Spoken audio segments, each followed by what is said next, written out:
Este é o Segurança Legal episódio 309, gravado em 16 de março de 2022, Linux Dirty Pipe.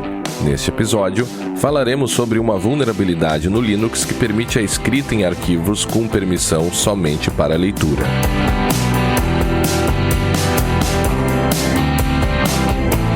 Segurança Legal, com Guilherme Goulart e Vinícius Serafim. Um oferecimento Brown Pipe Consultoria.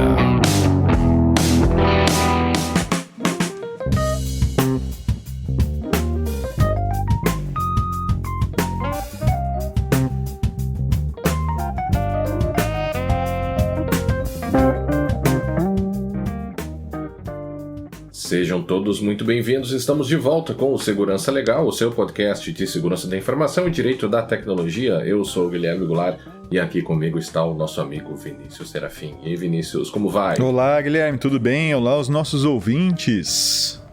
Sempre lembrando que para nós é fundamental a participação de todos por meio de perguntas, críticas e sugestões de tema. Para isso, estamos à disposição pelo Twitter, lá no @segurançalegal, e-mail podcast@segurançalegal.com, facebook.com/segurançalegal, youtube.segurançalegal.com, iTunes e Spotify.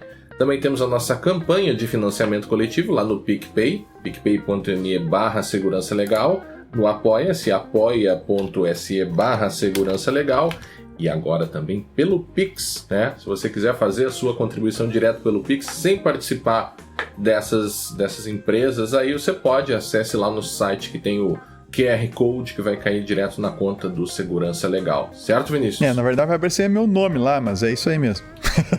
Eu não ia dizer isso. Mas vai aparecer igual, disso, então não adianta. O cara vai lá e vai aparecer lá. Vinícius Serafim. Pô, não é o Segurança Legal. Cara, fiquem tranquilos, é o Segurança Legal, sim.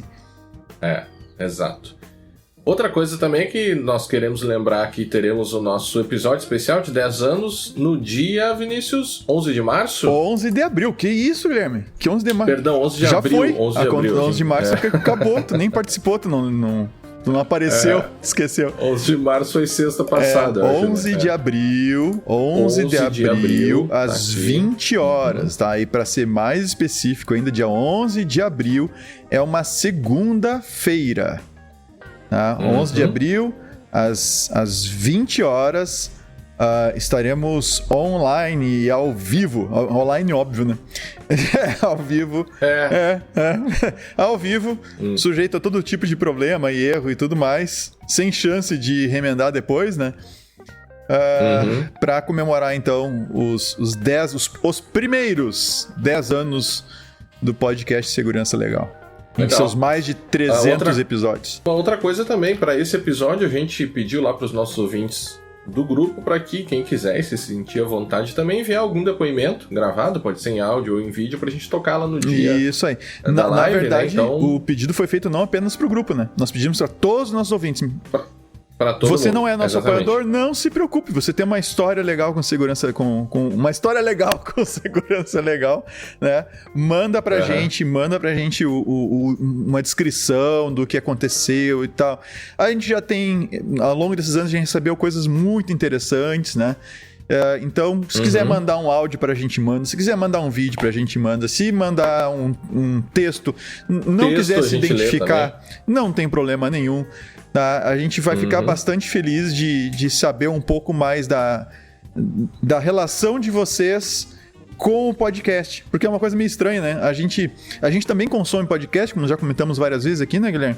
E às vezes não, a gente acaba estabelecendo uma relação com as pessoas que gravam o podcast que elas não sabem que a gente tem essa relação com elas, né? De, poxa, eu gosto de ouvir o fulano, eu gosto de ouvir o Beltrano, eu não gosto de tal coisa, isso aqui me incomoda, me incomoda quando fala isso. Isso é uma relação, só que sem um feedback direto ali, né? Que nem tu lê um livro. Então, a gente gostaria muito de saber um pouco mais do lado do nosso ouvinte, com relação à sua relação com o Segurança Legal. E aí, Guilherme, tem umas nossas aqui, né, Guilherme? A gente já passou por vários momentos aqui no Segurança Legal, né? Até de momentos, vamos continuar gravando? Não vamos? Se sim, se não. Nossa. Mas você tá antecipando já a live, eu tô né? dando um petisco. Não guarda. Estou dando um petisco. Guarda suas baterias. Tá, aí. vou guardar, vou tentar. Vinícius e pessoal, então hoje inclusive, além de falarmos sobre essa vulnerabilidade aqui do Linux, a Dirty Pipe, nós vamos inaugurar também o novo efeito sonoro, né? Porque nós temos acho que uns 2 ou 3 efeitos sonoros, né? Que é o não das palmas, não, é da bateria, que é ela que eu vou tocar agora. Depois tem o beep de edição, quando a gente inclui uma coisa depois da gravação, tem o beep de edição. Eu acho que a gente tem também uns fogos de artifício. E é isso, são os efeitos sonoros do né? Então, é pouco, né? É só pra marcar a gente não é coisa. A gente não é um Medo e Delírio em Brasília, assim, que... Não. Cara, o cara lá, como é que é? Eu não sei como é que eles fazem. Cara, eu esqueci, agora esqueci, é o Botafogo. Botafogo, né? É o Christian Putfire. Cristiano. Eu não sei como é que eles conseguem gravar. Agora estão gravando um dia assim. Ele é muito bom, cara. Ele é muito bom. A edição dele é... Mas o trabalho que deve dar fazer senhora. Aquilo, cara. O cara, eu acho que ele só faz aquilo, né? Não sei, cara. Não sei. Eu acho que ele vive só pro... Não é possível, cara. Não sei. A capacidade dele de imitação e de montar os efeitos é um negócio fora da casinha, cara. Fora da casinha. Mas então temos agora inaugurando... Não, e o Segurança Legal tem o Guilherme Goulart, que é o nosso editor, sim, claro, pós-produtor e que achou esse Nerd Alert, né? Que quando o episódio tiver essa característica mais técnica, né? Mais de tecnologia mesmo, a gente vai tocar essa buzina aqui que é o Nerd Alert. Então, acompanhe, porque isso vai ser um episódio Nerd Alert. Preste atenção, porque o tema é complexo e vai exigir também uma atenção para nós, né? Pro Vinícius, quem vai explicar, eu sei que também vai ser difícil para explicar, né? Porque... E eu acho que essa é uma das grandes belezas desse assunto, né? E também a própria questão de você entender como uma vulnerabilidade dessas funciona e também como ela foi encontrada, eu acho que é um elemento importante. Isso ajuda no contexto de segurança, né? Pra gente ter uma ideia de como as coisas acontecem, né? Então, Vinícius, o que é essa coisa que ficou chamada de Linux Dirty Pipe? Vamos lá, eu vou tentar agradar gregos e troianos, tá? Quem saca muito de segurança e quem não entende bulhufas nem é da área, mas quer entender como é que funciona uma situação dessas, tá? Eu vou começar pelo básico, pelo fundamental, mas vai dar uma introduçãozinha de umas 2 horas ainda. Mas assim, o que acontece? Quando... Eu vou partir de como é que funciona para depois explicar o problema em si, tá? No Linux, não só no Linux, mas em tudo que é sistema operacional, tá? A gente lê arquivos do disco. Para manipular esses arquivos, eles têm que estar em memória, ou seja, a gente não manipula direto no disco. A gente lê do disco, carrega para memória, e aí a gente faz o que quer fazer com o arquivo. Se ele é um executável, a gente executa a parte da memória, obviamente. Se a gente quer alterar o arquivo, a gente altera ele na memória. E aí, depois, o sistema operacional se encarrega de refletir as mudanças no disco. O disco é muito, muito, muito lento. Mas os SSDs, né? Tem o hard disk, né? E tem os SSDs, que são os discos de estado sólido, que a gente chama, que não tem partes móveis. Tá? São memórias flash, é muito mais rápido e tal. Aí tem as memórias NAND, etc. Mas enfim, tá? Se a sua máquina está muito lenta e você tem um HD ainda, troque correndo por um SSD, de preferência um NVMe da vida lá, e assim, o desempenho ele pode chegar frouxinho, a umas 40 vezes a leitura do disco, umas 40 vezes maior. Bom, ainda assim é mais lento do que a memória. Exato, né? Ainda assim, mesmo o disco de estado sólido é estupidamente lento comparado com o processador, com memória e tal. É muito mais lento. Então, qual é a estratégia que a gente utiliza? Tu não fica toda hora... Tu não vai abrir um arquivo do Word para fazer uma coisa mais simples, né? Um arquivo do Word e tá lá digitando e cada caractere que tu digita já vai sendo gravado no disco. Tu não faz isso. Essas operações são extremamente lentas. Então, o que tu faz? Tu carrega o arquivo do disco para a memória, tu vai editando o teu arquivo, tá? Eu tô usando aqui o Word apenas como um exemplo, tá? Mas tu vai editando lá, isso tá na memória e em algum momento, tá? Mesmo quando tu aperta o salvar lá, quando dá salvar o arquivo, não necessariamente ele ele atualizou o disco ainda, tá? Porque isso é uma camada mais escondida lá no sistema operacional que tá mais longe de ti, tá? Então tu salvou o arquivo, tá? Esse arquivo foi alterado em memória, e em algum momento o sistema operacional vai atualizar o disco. Por que isso em algum momento? Porque não fica fazendo toda hora, então a máquina tu não perde o desempenho ficar gravando toda hora no disco. Então, tu melhora o desempenho, reduzindo o número de vezes que tu vai ter que acessar o disco, mas tem um risco aí, que muitos de nós já devem ter sofrido isso, tá? Que é, faltou luz. Ou seja, tua máquina não é um notebook, tu não tem o no-break. E a luz se vai, o que estava na memória foi pro beleléu, não tem o que fazer, tu perdeu. Tá? Aí diz, não, mas eu salvo automático cada 5 minutos e tal. Sim, tu salva, mas ainda assim tu pode perder por causa dessa estratégia de não refletir imediatamente, fazer o flush, que a gente chama, não refletir imediatamente as alterações da memória no disco. Ainda que tu aperte Ctrl S lá para salvar, ou ainda que tu espere um tempo, assim, ainda que tu configure lá para ele salvar no mínimo de tanto tempo uma cópia, tá? Então tu sempre vai ter um risco de perder alguma coisa quando a memória se vai, por causa dessa estratégia de alterar as coisas na memória e depois refletir no disco. Bom, obviamente o Linux tem esse mesmo mecanismo. No caso do Linux, tá? Agora vamos começar a entrar nos detalhes ali. A gente tem a memória não é alocada byte a byte, ela tem que ser alocada em blocos. Por questão de desempenho e gerenciamento, que seria um horror se não fosse isso. E esses blocos, digamos assim, é o que a gente chama de páginas. Tá? Então, é uma página de memória. Essa página de memória no Linux, a gente tem uns 4K, tá, de página. Então, não importa. Se tu pegar um arquivo, por exemplo, de 1 byte e for carregar ali para a memória, ele vai ocupar na memória 4K. Tá? Se eu pego um arquivo que é 6K, ele vai ocupar uma página, ou seja, uma página inteira, mais uma página na memória. Mais uma. Tá? E é isso que vai acontecer quando tu carregar um arquivo na memória. É essa brincadeira aí de páginas. Bom, não é difícil perceber que se tu pegar um arquivo grande, ele vai ocupar várias páginas, né? Um arquivo de alguns mega vai ocupar um monte de páginas de 4K. E eu não vou simplesmente, o sistema operacional não vai simplesmente pegar tudo que é página que ele carrega na memória e em algum momento sair escrevendo todas elas por disco. Qual é a estratégia? Ora, até que alguém modifique a página, na memória eu não preciso fazer nada. Porque ela está exatamente igual ao conteúdo que eu li do disco. Então lá eu peguei um arquivo, esse arquivo me alocou 200 páginas na memória. Tá?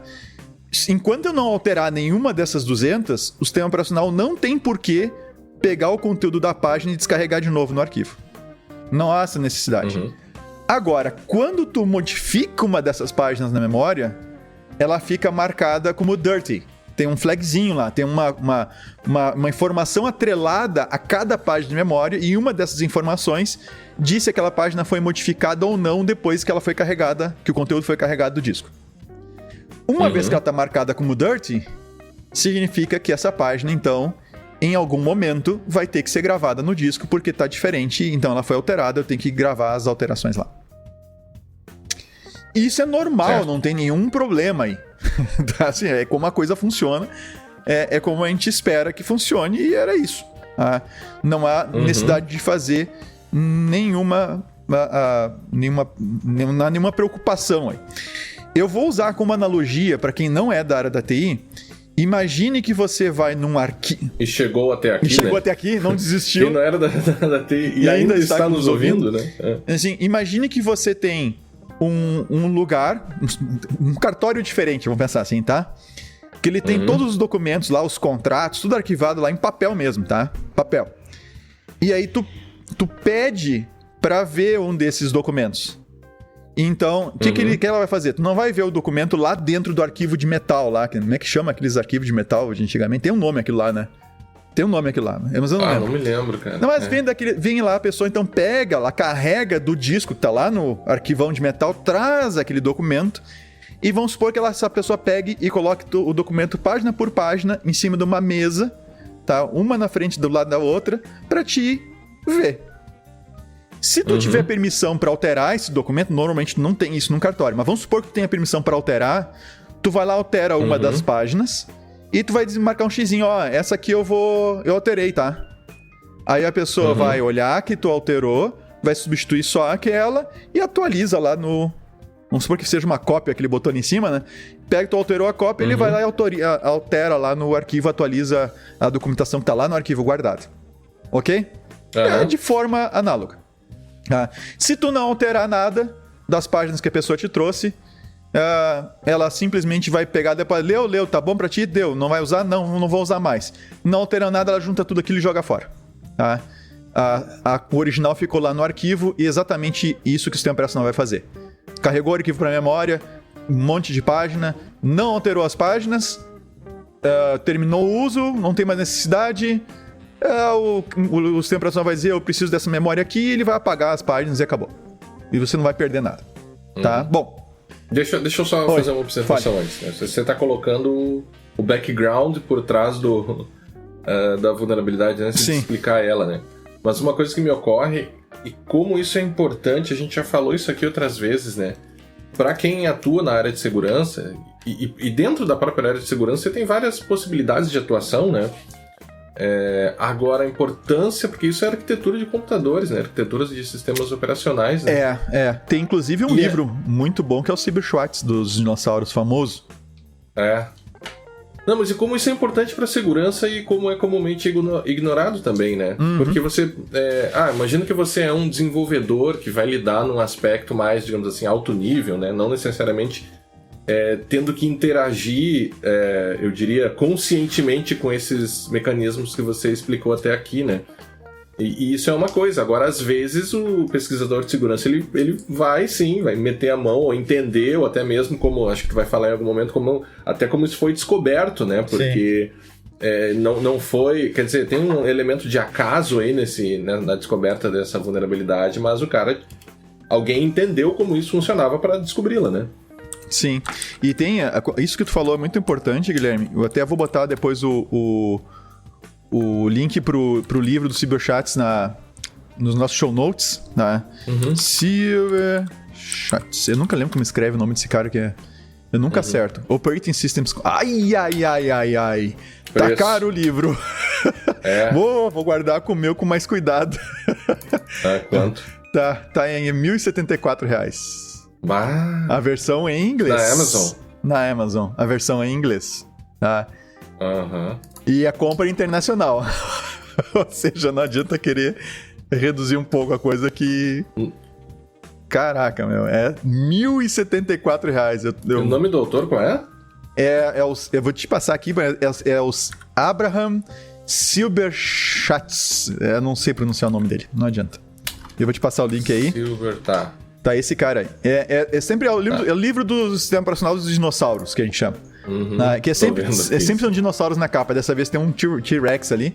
Eu tenho um mais antigo, mas o interessante é o seguinte: o fundamental não muda. Então, se você quiser pegar uma edição mais antiga, sim, uma edição mais antiga e mais barata, pode ir, vai firme que é tranquilo, tá?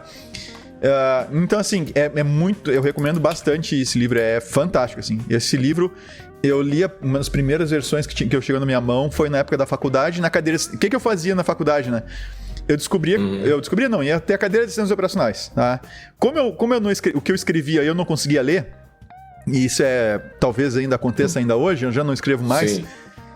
O que eu fazia era, cara, não anoto nada, não escrevo nada e eu vou atrás do livro. E assim eu acabei lendo o livro do Cyberschatz. Foi um dos livros que eu tive a felicidade de ler. É um baita livro de sistemas operacionais, é muito legal. É um livro assim que você pode até se bobear. É que o pessoal não tá nos vendo, mas na live lá vai aparecer. Eu mostro ele. Ele tá em algum lugar por aqui. Aqui, Guilherme, tu vai conseguir ver esse livro aqui, ó. Esse aqui. Tá tô vendo, bem atrás ali. E também tem formas adicionais de você buscar também esse livro, né? Caso não queira pagar R$1.000 por ele, né? Tem sempre um sebo eletrônico por aí. Mas eu não... Às vezes ele cai do caminhão também. Às vezes cai do caminhão, tem coisas por aí. Bom, mas enfim. Tá? Tendo feito essa introduçãozinha, eu acho que a gente pode começar a entrar no real problema, tá? Certo. E aí, eu vou depois, a Camila tá me ouvindo aqui enquanto a gente grava, eu vou perguntar pra Camila se ela entendeu, tá? Depois ela vai me dizer se a explicação ficou boa ou não. A Camila, tu pode me escrever no chat ali e ver se eu tô entendendo, tá? Ou se tiver alguma dúvida, já me escreve. Sério, tô falando sério. Se não entender, tu vai falando ali que eu já vou aproveitando aqui. Bom, o que acontece, gente?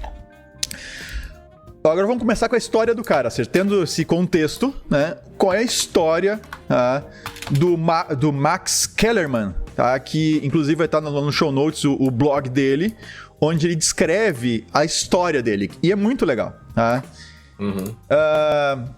O que acontece?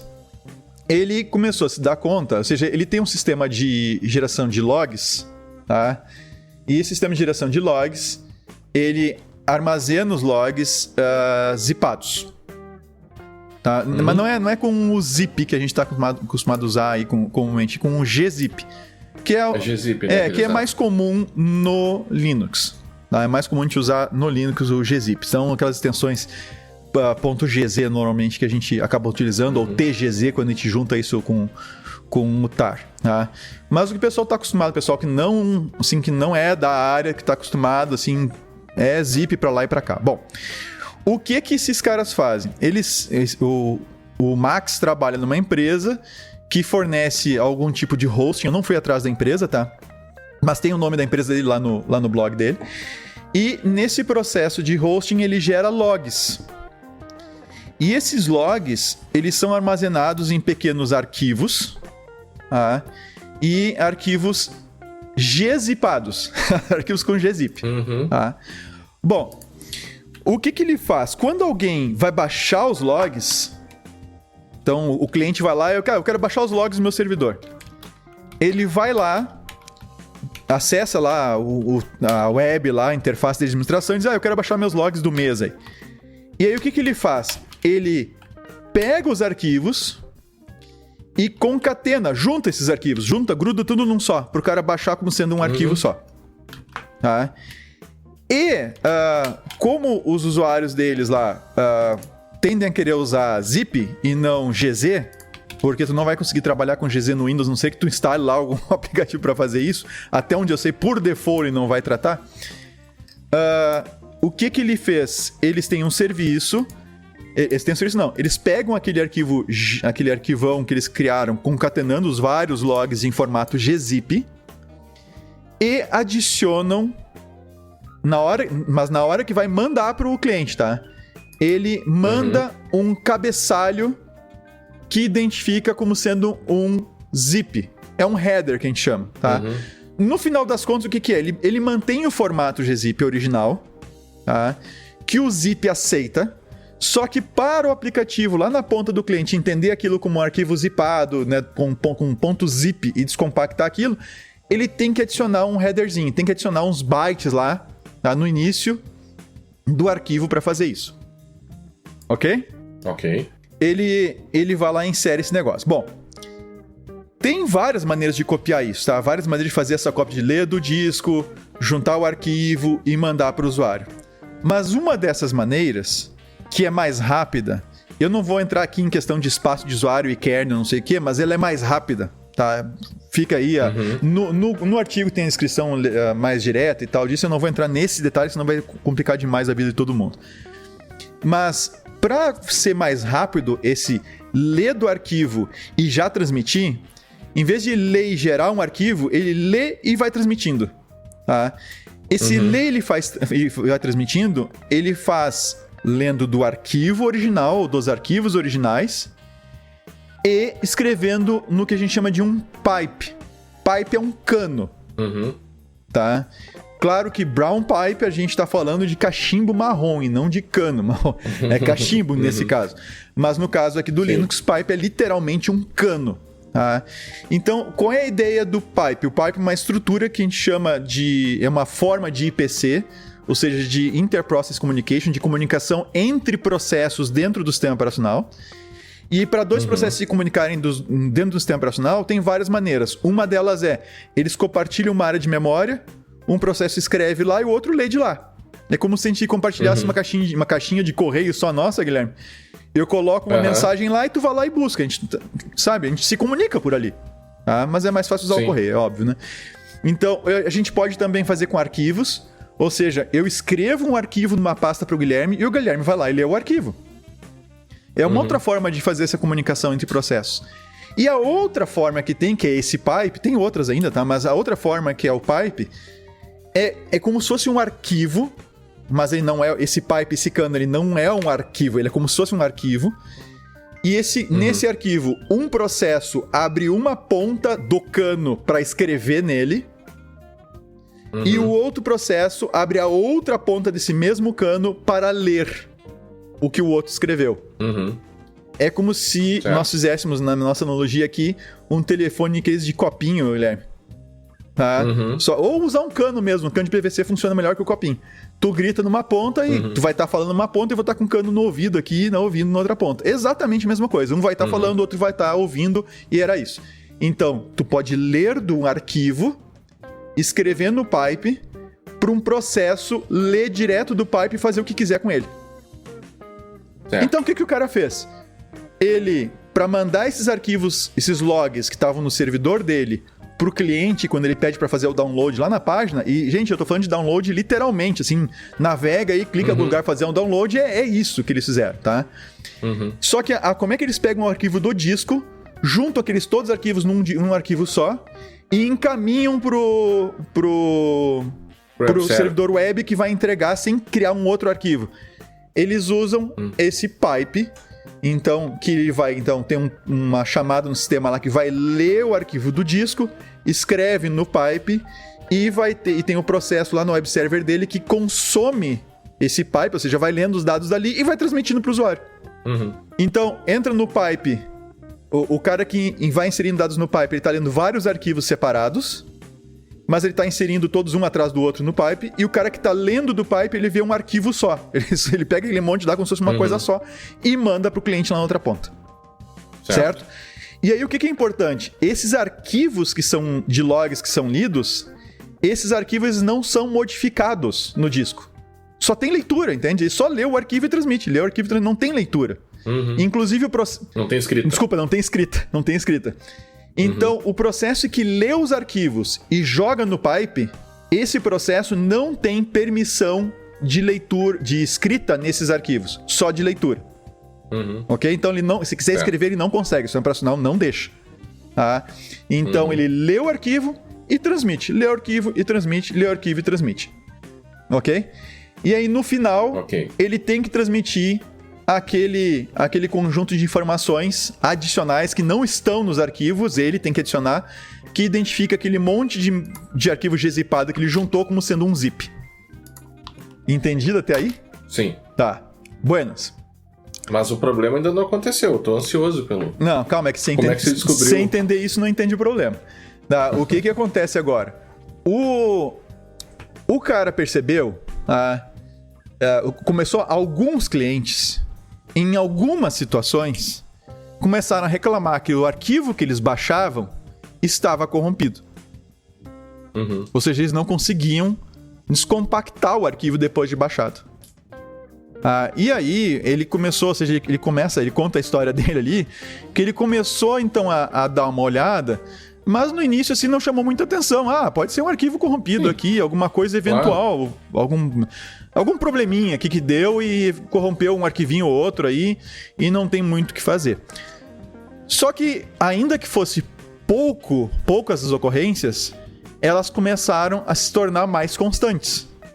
De gente baixando raios dos arquivos e reclamando dos arquivos estarem corrompidos. Não está batendo o CRC que vai no final do arquivo, que é um código de verificação para ver se o arquivo não foi modificado. Tá? E aí, o que aconteceu? Ele se deu conta, olhando vários arquivos, tá? Isso aí na história dele, tá? Ele deixa isso meio de lado, aí volta e olha mais um pouco tal, mas... É um baita de um blog post. É bem legal, a história é bem legal. E aí o que ele se dá conta? Depois de pegar vários arquivos, entre aspas, corrompidos, tá? Desses clientes. Ele verificou que o arquivo estava terminando com os bytes 50, 4B, 01, 02, 1E, 03, 14, 00. Tá. 00. Ok, isso pra quem ouve não é nada. E aí ele, poxa, mas da onde que vem esses bytes? E 8 bytes, né? Da onde que vem esses bytes? Da onde que vem isso? E ele se deu conta, aí diz assim que eventualmente ele se deu conta que 504B, tá? 50 é P, letra P de pato, e 4B é K, de quilo, tá? PK é o início do cabeçalho do zip. Ele começa, todo o arquivo .zip começa o cabeçalho PK. E ele disse, não, para aí, isso não é coincidência. Tá? Ah, é mesmo? Na sequência, ele encontrou que os bytes que vinham adiante era o tal do Central Directory File Header, que é uma estrutura do zip, tá? E aí vinha 0102. Em todos os arquivos corrompidos estava aparecendo, então, PK, aí vinha os bytes 0102. E aí ainda vinha a versão do PKZip que foi utilizada, do zip que foi utilizada, e a versão necessária para fazer a descompactação. Tá, ele encontrou um padrão. Ele encontrou um padrão, ou seja, esses bytes, esses 8 bytes apareciam no final de todos os arquivos, entre aspas, corrompidos, onde deveria ter o código CRC lá de verificação do arquivo, e por isso corrompia, tudo aparecia como corrompido. Tá? E aí vem o segredo, né? Aí vem o segredo não, aí vem a coisa maluca. Como é que esses arquivos... E nota, isso aqui estava acontecendo nos arquivos no disco. Essa modificação. Os logs que ele estava vendo, assim, o cara reclamou que estava corrompido. Ali ia lá os logs originais dele lá, e os logs estavam alterados. Os logs que ele gerava lá e que não são modificados em hipótese nenhuma. E aí ele chegou numa... Aí um outro encruzilhada que mais adiante ele teve foi o seguinte, bom, para aí. O único processo que eu tenho aqui que gera essa sequência de bytes, que é o cara que gera... Que é o processo aquele que lê o arquivo de log, joga no pipe e depois joga lá o cabeçalho do zip. E o único processo que faz isso na máquina inteira não tem permissão de escrita nesses arquivos. E os arquivos dos logs estavam sendo modificados exatamente por esses bytes, com esses bytes, do nada.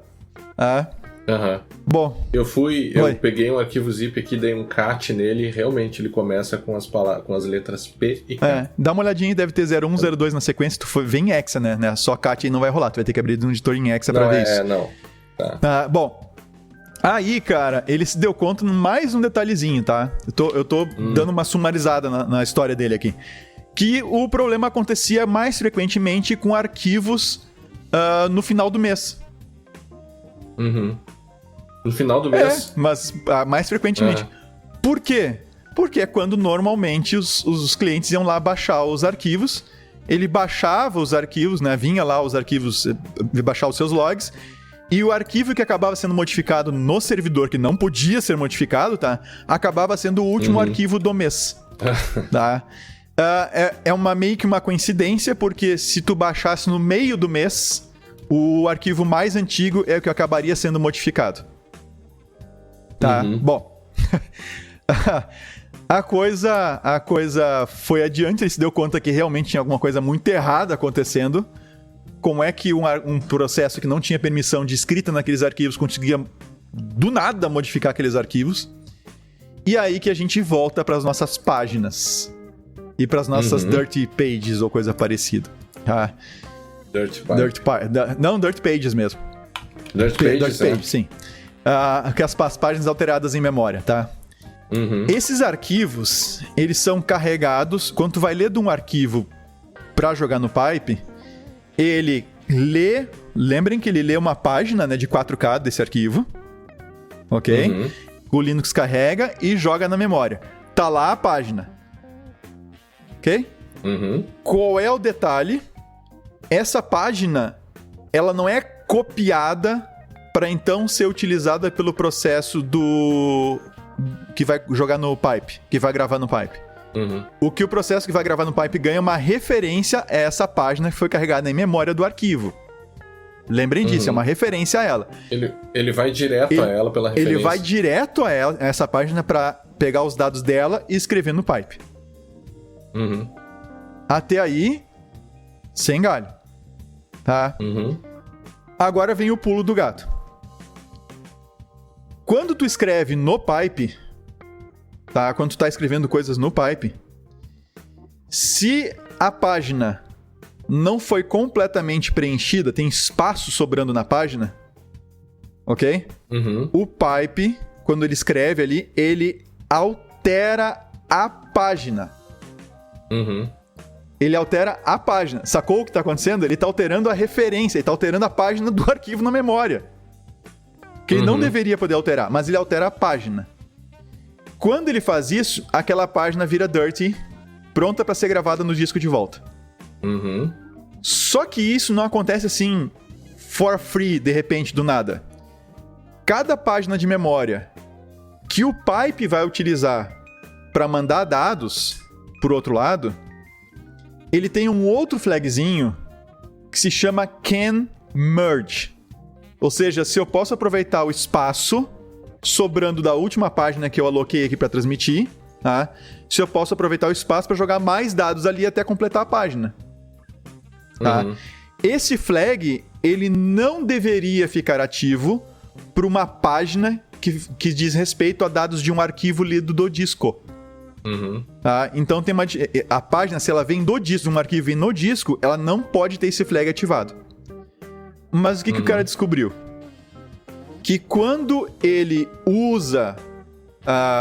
aí tem um buffer circular lá no pipe, eu não vou entrar nesse detalhe, mas quando ele dá uma primeira enchida no buffer, que é o que acontece, ele lê aquele monte de arquivo e ir transmitindo e tal, não sei o quê.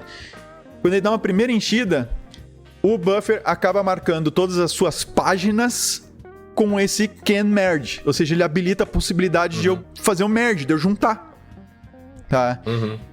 Só que quando ele, então, lê a última página do último arquivo que ele tá mandando, por isso que o último arquivo que acaba sendo corrompido, ele carrega e sobra um espaço na página no final.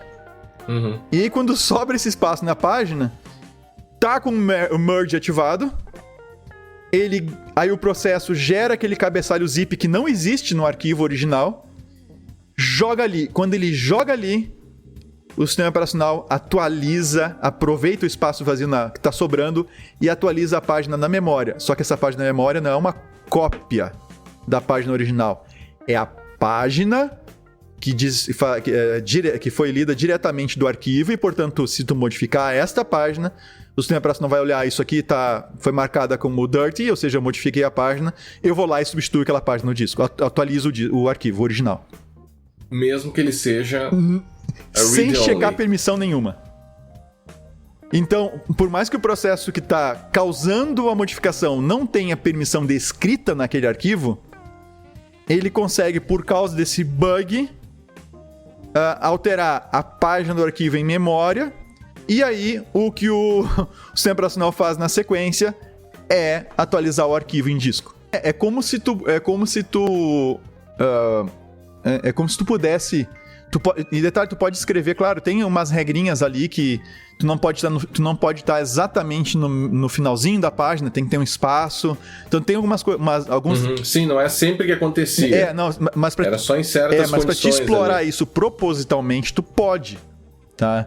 Então... Sim, ele fez uma prova de conceito ali. E aí pra te explorar isso tem que tomar cuidado, assim, tu não vai ler o pedaço do arquivo que tu quer alterar, ele não pode, ou seja, o ponto que tu quer inserir alguma coisa não pode dar exatamente uma página, senão tu não vai conseguir alterar nada. Tu vai ter que ler menos do que uma página e aí tu ter lá o espaço onde tu quer inserir o que tu quer inserir, fazer alteração no arquivo.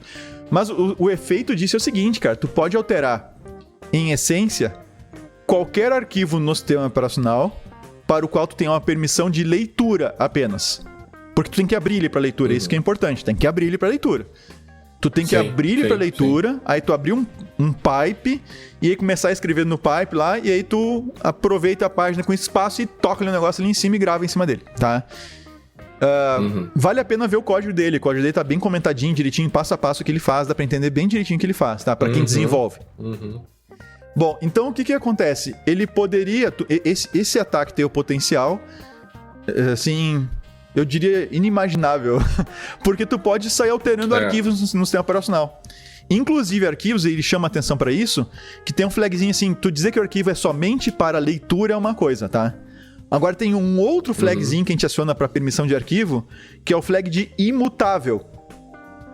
Tá? E tu pode, quando o sistema operacional boota lá e tal, tu pode dar um lock lá no kernel dizendo, ninguém pode alterar, nem pode meter a mão no atributo imutável dos arquivos, tá? E aí o único jeito de desativar esse negócio é tu rebutando a máquina. Tu não tem como poder desabilitar esse atributo sem rebootar a máquina. Mesmo arquivos com esse atributo tu consegue escrever. Tu consegue alterar. Daria pra se dizer que ao mesmo tempo que tu pode fazer virtualmente qualquer coisa, o atacante ele tem que ter um tipo de acesso a máquina em si, né? No sentido de ele conseguir, por exemplo, ler um arquivo dentro do próprio sistema operacional com e o pipe do é Linux, local. por exemplo, então, assim, o pipe é local. O cara tem que abrir um pipe local e tal. Ele não vai conseguir fazer isso no servidor remotamente, momento, né? A não ser que, combinado com outro tipo de vulnerabilidade e tal, ele consiga executar comandos remotamente. Então, isso é muito útil para quando tu consegue botar um pé no servidor, ou seja, tu conseguir invadir uma aplicação, um serviço, etc.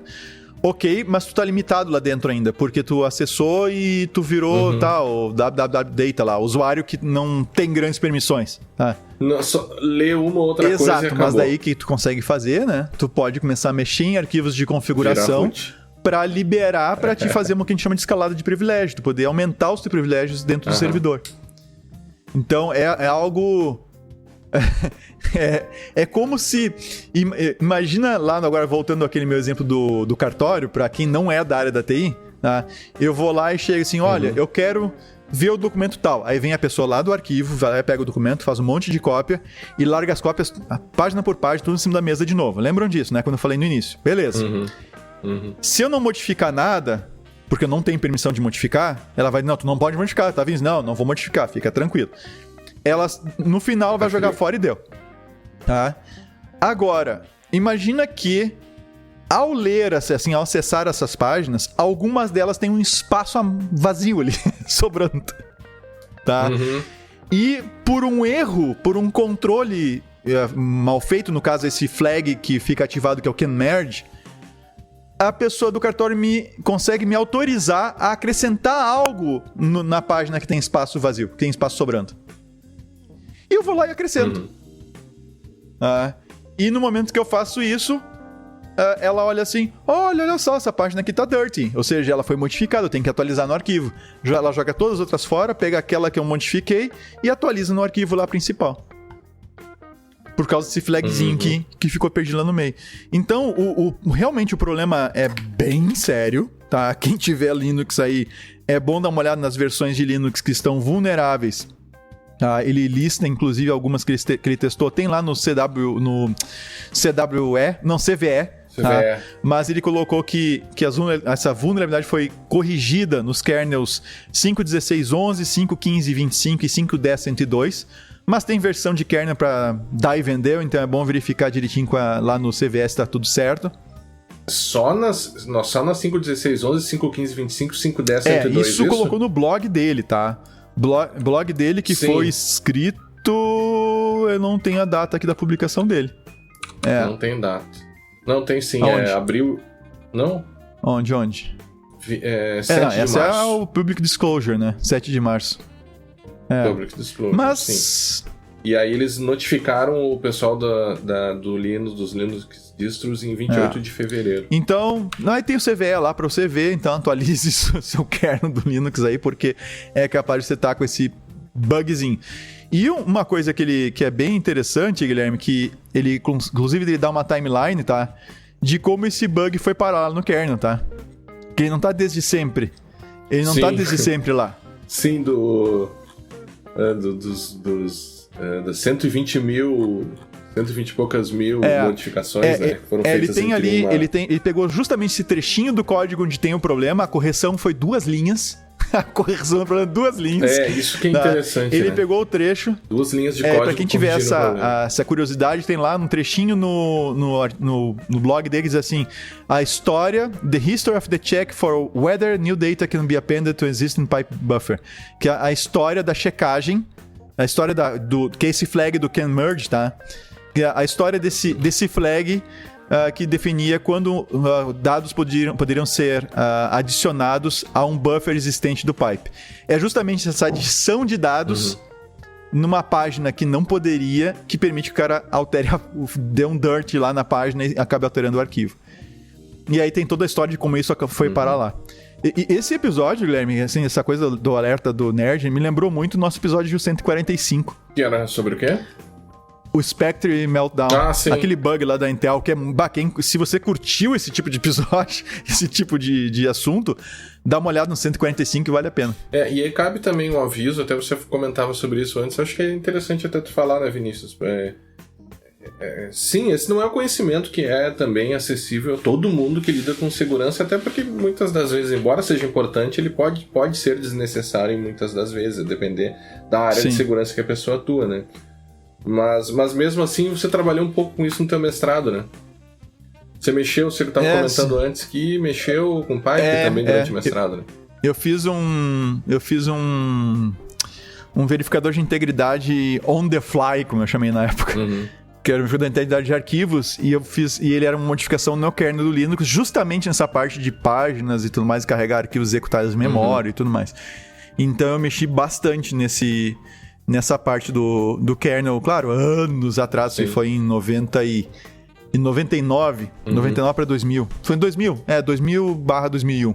21 anos, hein? 21 anos já. Sim. Mas tem um artigo aí, tem uma pilha do Eu artigo. tenho uma cópia dele aqui em algum lugar.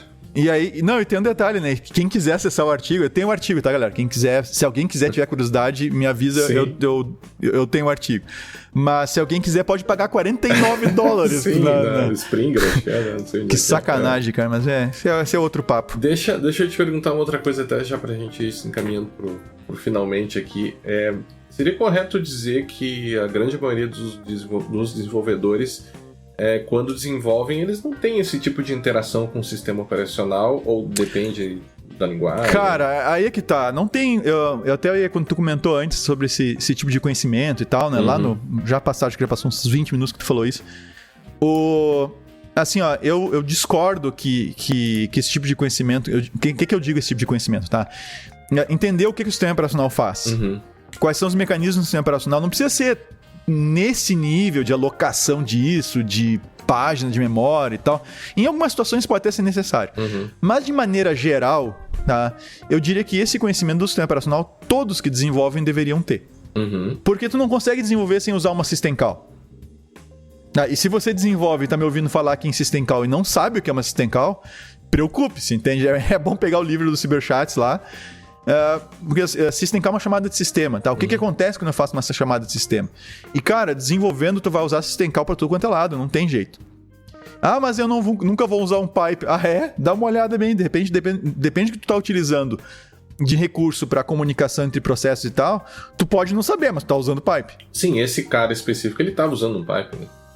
Mas daí ele usou, assim, ele... Quis usar. Explicitamente usou o pipe, tá? Mas o que eu digo é que tu pode estar usando isso de forma... Sem saber, de forma inadvertida, tu pode estar usando um pipe. E mesmo as questões de rede que envolvem o System Call o tempo todo, cara, é muito delicado. Acho que até teve um episódio, Guilherme, que a gente deve ter gravado... Acho que a gente gravou sobre isso, sobre uma situação que a gente já encontrou anos atrás, que deu uma brigalhada entre uma equipe desenvolvedora, uma equipe de infra, tinha dados sendo perdidos. Lembra disso? Eu não lembro que episódio foi isso. Não vou lembrar qual é também. Numa dessa eu vejo se eu localizo, senão a gente grava essa história uma hora dessa, mas eu acho que a gente gravou sobre isso. E o problema era o seguinte, o problema era insolúvel sem tu entender de System Call, de rede e de programação. Não tinha como resolver. Eu uso até hoje como exemplo nas minhas aulas e tal, quando o pessoal diz assim, eu gosto de programar, não gosto de rede. Eu gosto de rede, não gosto de programar. Sabe? Sistema operacional ninguém gosta, nenhum dos dois gosta de sistema operacional. Mas tu tem situações, cara, que se tu não entender o que é uma System Call, como é que ela funciona, qual é o impacto no teu sistema, eu uso Node no server side e tal. Tá, ele é single threaded, né? Ou seja, é uma única thread. E o que isso significa? Em termos de gerenciamento de memória, em termos de acesso à área de memória, entre aspas, compartilhado, que tem uma thread só. Então, como é que isso funciona? Né? Se eu preciso compartilhar área de memória entre dois processos, como é que eu faço isso? Qual é o risco de fazer isso? Então, o que é um mutex? O que é um semáforo? O que é IPC? Então, essas coisas todas é da infraestrutura do sistema operacional, não é da tua linguagem IPC, mutex, semáforo, área de memória compartilhada, pipe, ou né, área de memória compartilhada é o shared memory, pipes e coisas assim. Isso é do sistema operacional. Então, entender isso é muito importante, sabe? E mesmo que você não queira meter a mão nesse nível, né, de ficar chamando você diretamente, System Call, para abrir um pipe, não sei o quê, você vai acabar sendo afetado eventualmente por uma situação dessa. Assim, não digo desse tipo de bug, mas uma situação que uma característica do funcionamento lá do recurso do sistema operacional impacta na tua aplicação. Sim, se o cara não estiver, sei lá, desenvolvendo em Assembler, alguma coisa assim, ele não vai mexer nisso, né? Talvez. O cara mexe mesmo, mas... Como assim? O que tu quer dizer agora? Se o cara não estiver mexendo em Assembler, muito provavelmente ele não vai mexer nessas coisas, certo? Ou não? Não, nada a ver. Não. Consegue? Não. O System Call, cara, tu sempre vai estar usando o System Call. Não. Mexer com endereçamento de memória no sentido de você fazer esse tipo de escolha, usar pipes, não usar pipe, escolher onde você vai gravar. Não. Isso já não é feito automaticamente pelas linguagens? Não. Isso aí não é Assembler, nem chega lá. Isso aí tu vai... Claro que tudo vai virar Assembler depois, vai virar, né... Vai virar... Assembler, na verdade, é o montador, né? Que vai pegar vai gerar o código objeto lá, o código para máquina, as instruções para máquina. Mas não, isso é já uma estrutura de mais alto nível e já é um serviço do sistema operacional. Tá? E isso aí tu vai estar utilizando com C, tu pode usar com Java, com JavaScript, tu pode usar com Python, com Scambal, tudo que é linguagem tem a interface dela para lidar com esse recurso do sistema operacional. É só procurar por pipes lá que tu vai encontrar em tudo que é linguagem, isso de alto nível, inclusive, tá? Se tu quiser, então, não é necessário tu fazer isso, mas se tu quiser, tu consegue. É que aquela história, se tu saber que existe, saber como funciona, de repente tu vai descobrir maneiras de resolver os teus problemas bem mais fáceis ou mais seguras, no sentido de segurança de funcionamento, não apenas segurança, né, da informação, mas segurança de funcionamento, do que ficar jogando arquivo num Dropbox para sincronizar com algum lugar, sabe? Então, tu tens vários desses recursos e quando a gente fala principalmente quando a gente fala em componentes, né? Um sistema, um ambiente que não é um único sistema monolítico, assim, sabe? São vários componentes distribuídos e tudo mais. Tu vai lançar mão de vários desses recursos de comunicação interprocessos. Um recurso que o pessoal saca... Esse quem desenvolve assim mais comumente vai dizer assim, não, isso eu vi, né? Que são as filas de mensagens. Tá? Serviços como o RabbitMQ, ou para te compartilhar, ter shared memory, memória compartilhada entre processos que estão em máquinas diferentes. O pessoal usa o Redis da vida, Memcache, que são servidores, entre aspas, né? Servidores de memória compartilhada, para te ter. Mas no final das coisas é IPC, das contas é IPC. É Inter-Process Communication, a comunicação entre processos. E isso tu tem dentro da própria máquina. Então pode ter componentes diferentes dentro do próprio servidor, compartilhando memória, tendo que se comunicar. Aí usar um pipe, por exemplo, o que esse cara fez aqui. Por que ele fez assim? Ele podia ter simplesmente copiado o arquivo de um lado para o outro. Pois é. Gerar um novo arquivo e depois oferecer o arquivo. Se ele faz essa cópia... Aí vem um detalhe, tá? Isso ele explica no artigo dele.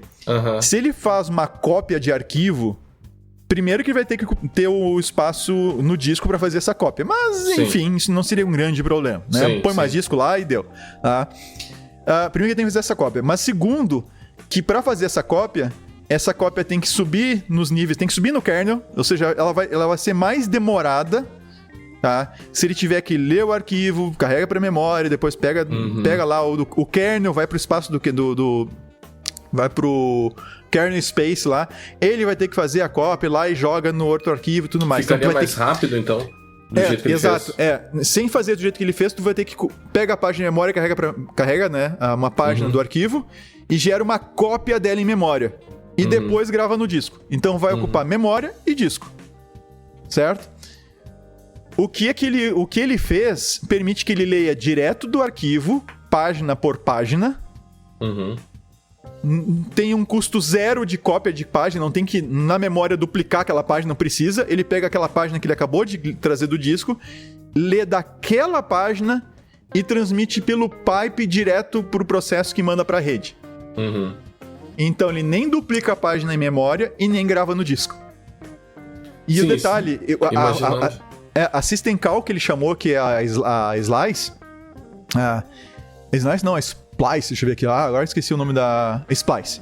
A System Call que ele chama para fazer essa cópia do arquivo pro pipe, ela faz tudo no user space, que a gente chama. Ou seja, o overhead dela de ficar trocando de contexto, que a gente chama, e ir pro kernel space, não sei o que, não tem.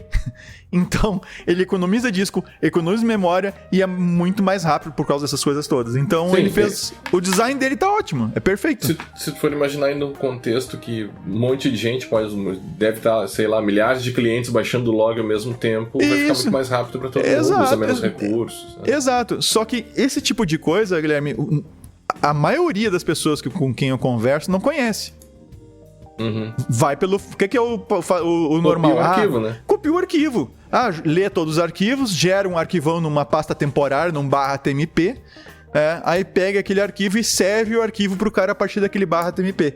E aí sim, não raro, além dos problemas de desempenho, tá, vem bug de segurança. O cara larga o arquivo lá no /tmp, não controla acesso ao arquivo, ou seja, não tem um controle de autorização para acessar o arquivo, se o usuário está autenticado ou não, e aí acaba dando aqueles bugs aqui de segurança que a gente descobre lá, o cara gera um arquivo no TMP, aí ele gera o arquivo 001 ponto não sei o que, ponto .tgz. Aí esse é o arquivo que tu baixou.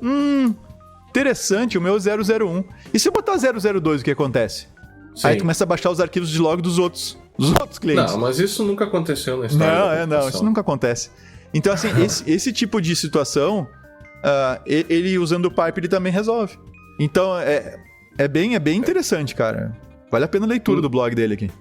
No final das contas, a questão e a gente imagina que aqueles que nos acompanharam até aqui são pessoas mais da área técnica, ou desenvolvedores mesmo, ou pessoas muito mais ligadas com essa parte mais técnica, né? Mas acho que a grande mensagem é a importância de você estudar arquitetura de computadores, arquitetura de sistemas operacionais. Não sei se é a mesma coisa, né? Não são a mesma coisa, mas tem que saber as duas coisas, né? Sim. Eu não sou dessa área, você deve ter visto que eu fiz umas observações meio bobas ali, né? Mas a título de host, né? Confundindo assembler com assembly, né? Que são coisas diferentes também. Ou não? São, né? O assembly na verdade, assim, tem uma bagunça com relação a esses dois termos, tá? Quando a gente fala de assembler, a gente tá falando do montador, tá? Tipo um compilador? É depois do compilador. O montador, ele vai pegar aquele código intermediário ainda, que não pode ser executado na máquina, tá? E vai gerar as instruções que vão ser entendidas, interpretadas diretamente pelo processador. E aí varia de processador para processador. Tá, aí que tu não pode pegar um código compilado para uma máquina que roda o Linux em cima de um ARM e rodar em cima de um Intel. Não vai ser a mesma coisa. Tá? E o assembly é uma forma de programar, é uma linguagem, tá? Em que tu, em vez de... É só para te não ter que programar usando um monte de número em hexa. Então tu consegue usar move, não sei o que e tal. Então tu tem alguns... Tu tem alguns mnemônicos ali que tu usa e tu escreve, se quiser programar direto ou quase direto em linguagem de máquina, tu vai escrever usando aquele vocabulário ali. Em vez de if, não sei o que, tu vai ter lá as tuas... Né, os jump com condicionais, uma série de coisas que tem lá dentro, JMP da vida e por aí vai. E aí, então, isso é o assembly. Aí, a partir do assembly, tu pode usar um montador e gerar diretamente lá o que tu quer executar, que vai ser o arquivo objeto contendo as instruções que são interpretadas diretamente pelo processador mesmo, tá? É claro que daí a gente entra em outras coisas, que daí é formato de executável, ou seja, o arquivo final lá, ele não é exatamente ainda o que vai diretamente, não todo ele pro processador, porque ele ali ele tem as instruções de como tem que ser preparado a memória e como é que ele tem que ser carregado para a memória para daí poder efetivamente ser carregado. Então, não é assim pura e simplesmente apenas as instruções, é um pouco mais complexo do que isso. Bom, então agradecemos aqueles que nos acompanharam até aqui. Estudem, então, arquitetura de sistemas operacionais e arquitetura de computadores de maneira geral. E eu acho que era isso, né? Qual a mensagem final? A mensagem final é o seguinte: para quem é da área, estude sistemas operacionais, estude arquitetura de computadores. Isso eu já falei, Mas aí nunca é demais frisar isso, porque o pessoal não estuda, cara. É difícil alguém que realmente vá nesse nível da coisa. E para quem não é da área, poxa, o que eu vou fazer com o que vocês falaram aqui, né? É para você se dar conta, ou seja, para ajudar você a compreender que um bug, uma vulnerabilidade, né, um problema de segurança pode surgir num sistema operacional ou numa aplicação qualquer pelo simples fato dele estar sendo modificado ao longo do tempo. Então não existe essa de software 100% seguro. Não existe essa de corrigir todos os problemas no meu software e nunca mais vou encontrar nenhum. Cara, amanhã tu modificou o teu software. Uma das bibliotecas que tu utilizou foi encontrada uma vulnerabilidade nela e ela impacta o teu software. Então, o fato é que tu nunca vai ter um sistema ou um software 100% seguro. Jamais vai acontecer.